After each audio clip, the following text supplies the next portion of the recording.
Hi, I'm Tinashe Kanoswamira, a postdoctoral researcher with the African Center for Cities, and in this video I'll be presenting on the role of NGOs and activist organizations in relation to food.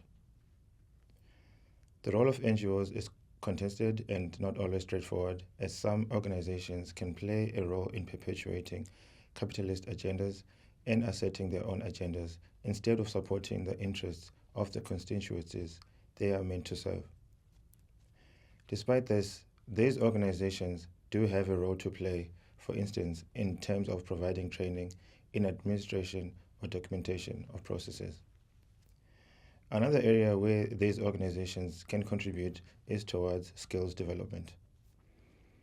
Skills development is a challenge in terms of the informal economy because traders are not aware what training is available, for example, basic business skills training. There are various issues within which activist groups and NGOs can improve the skills of communities because these communities typically know what they want and they know what they need to do to get it. So they basically have a vision. It is important that interventions are collaborative and include a wide range of stakeholders. But then, of course, they need as much support as possible in terms of training, resources, and finance. In relation to the role that informal traders play in working with NGOs and accessing resources from these organizations, the informal traders must play a key driving role in these processes. What I'm trying to say is, in terms of the informal food economy, informal traders should be the leaders and they should be able to go to different organizations and say, this is what we need and this is what we're lacking, and that's when civil society organizations come in. As opposed to what typically happens in most cases where organizations draft their proposals without understanding what's going on the ground, and that causes conflict between organizations and the communities they are working in. It's not to say all actors are like that. Some actually listen and engage with communities to co-create proposals to address the issues they are facing. This co-creation is an important element of a successful program. When an NGO is applying for funding, the people affected by these proposals need to be genuinely involved in that particular process because they are the ones who can voice out their specific needs. When that funding comes through, it then fulfills the voices of the people within these communities. I think things need to be done in a specific way. So for instance, they would need someone who's already accustomed to that.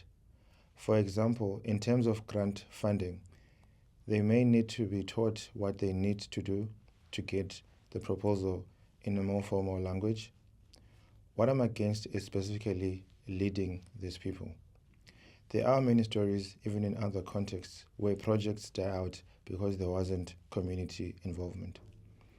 However, in dealing with politicians or different tiers of government, they do need someone who knows how things work in that respect, so that when they push their issues, it is more effective. It's not just ignorance saying, okay, this is what we want. We don't want anyone to be involved. But it comes to a point where you really need partnerships. So the partnerships have to be strategic for sure. Ultimately, the idea is not to say that these grassroots organizations should do it by themselves, but that they need to be strategic about who they pick and choose to support them, as not everyone has their best interest at heart. In some instances, community groups are obliged to partner with these organizations in order to meet the funders' requirements. But for some, it's genuine and they can go forward with that. So what are some of the key elements of a successful partnership? I believe the first thing that needs to happen in any partnership is transparency and ease of communication. Based on my research, when things go wrong, it's usually because the community issues are not heard or represented properly. For example, if you put someone in power who doesn't speak the language of the community, it becomes difficult. I've attended many workshops where those in power make community members attend, but the outcome is already predetermined. The idea of consensus and what is meant to achieve a consensus is another element that needs to be resolved amongst community groups and NGOs. Communication is also key to understanding who you are dealing with and whether you can work together.